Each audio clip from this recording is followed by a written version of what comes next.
Secretário, qual é a polêmica que está havendo entre o Tribunal de Justiça e o governo do Estado do Pará?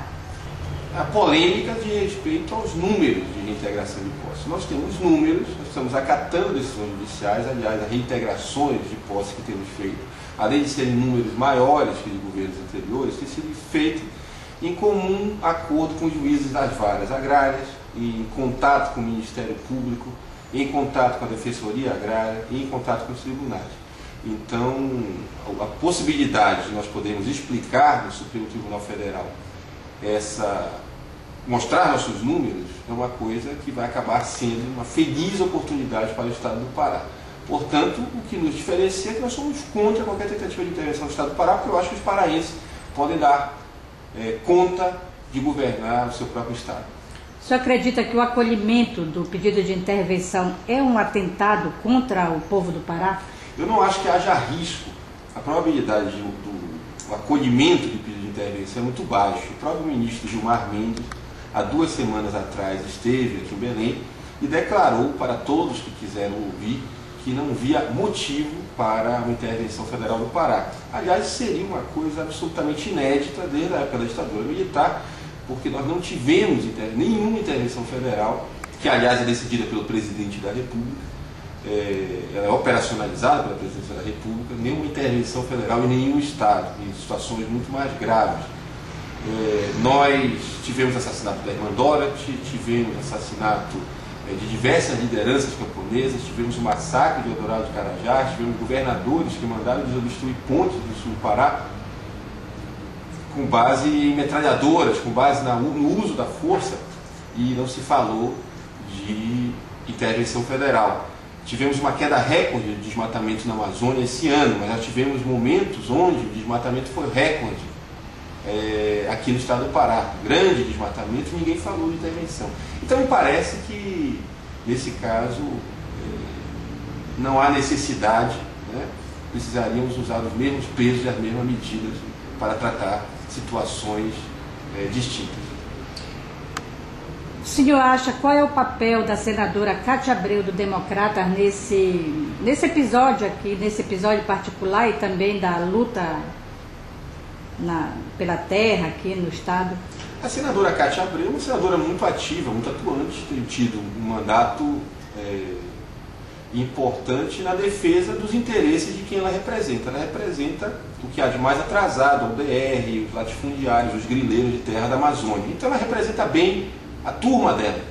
Então o papel dela foi vir aqui e fazer agitação política contra o governo popular, o governo da Ana Júlia, o governo do PT, o governo do PCdoB, do PSB, exatamente para demarcar politicamente as nossas divergências ideológicas, as nossas divergências em relação a como tratar o movimento social do campo, as nossas divergências em como tratar da regularização fundiária.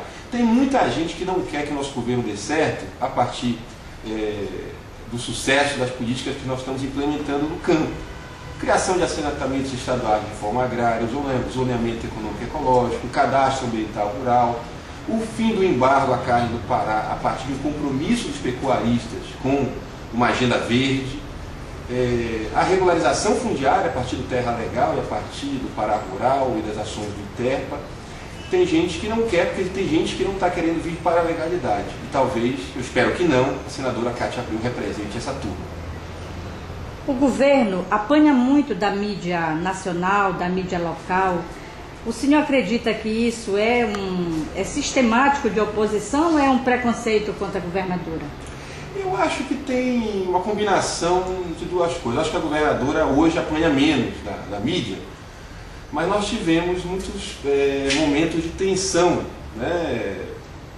desde o início do governo. Primeiro porque nós representamos a entrada no executivo de gestores, de militantes, de representantes de força política que nunca estiveram no governo. Então isso representa um estranhamento com todas as outras instituições.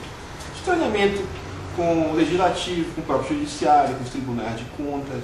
É gente nova, que representa interesses distintos, interesses das classes populares, que vem para o aparelho de Estado. E na relação com a mídia, isso tem repercussões, à medida em que a mídia já está muito ligada aos interesses de grupos pequenos, né, que representam pouca gente mais poderosa aqui no estado do Pará.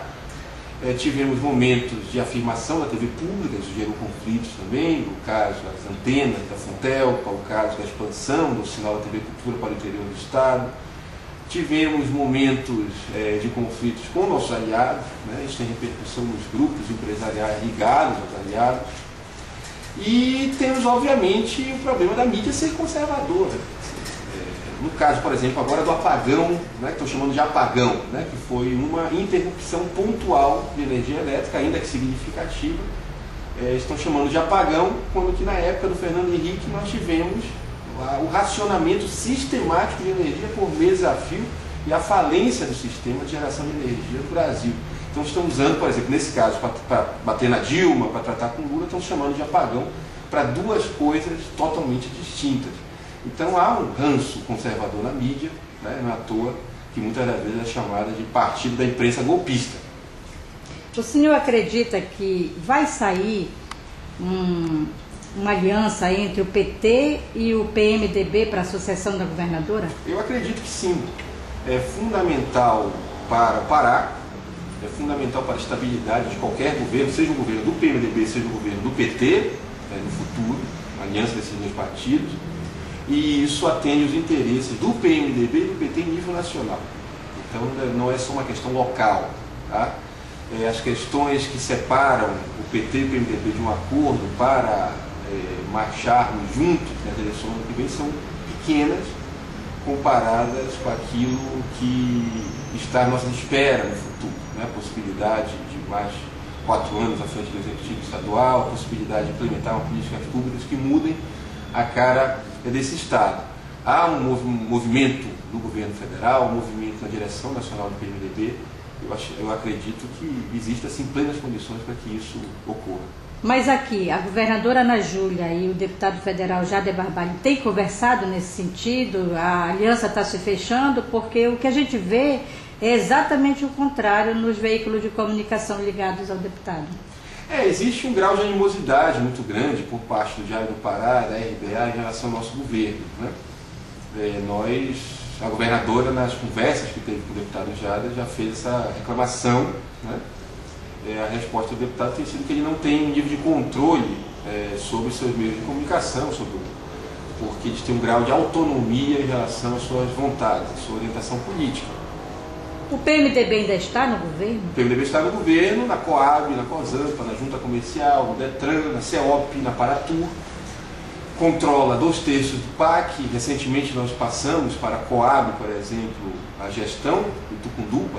Né? Diga-se de passagem que eles fazem uma boa gestão, tanto da execução do PAC na COSAMPA quanto na Coab. E então conta com uma parcela significativa, maior do que a parcela que eles têm em outros governos petistas e outros governos onde o PMDB apoia governadores de outros partidos. Então, por causa disso, vemos como absolutamente possível, e a governadora tem conversado com o PMDB, no sentido de marcharmos juntos ano que vem.